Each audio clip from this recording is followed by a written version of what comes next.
kumusta po kayo dyan? Hindi ba mainit sa inyo? So, dito sa Manila, sobrang init. So ngayon, sobrang init ang panahon. Parang lumabig ang utak mo at saka ulo mo.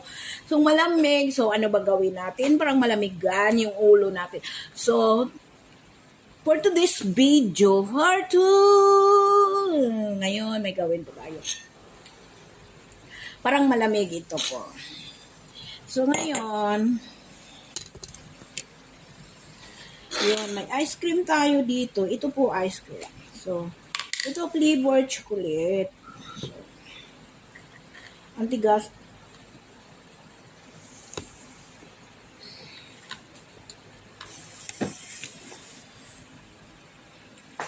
So, lagyan natin yung baso. So, chocolate siya, guys. Sobrang, ano lang. So, parang masarap siya. So, tuturing. So,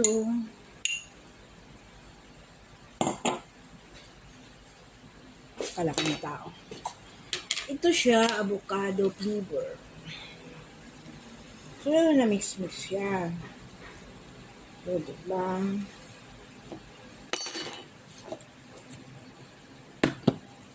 Tak. So, ngayon guys, lalagyan po natin siya ng berry at saka strawberry.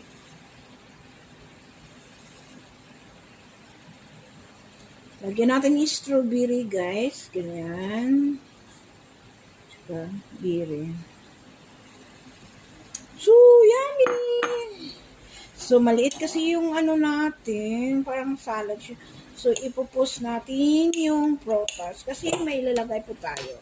So, lalagyan po natin ng melon. Unti lang guys kasi puno na siya. Tara niyo ba? Super sarap.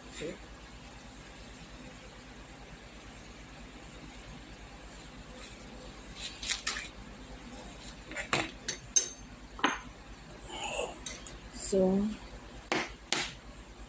ayoko may seeds kasi. So, yun.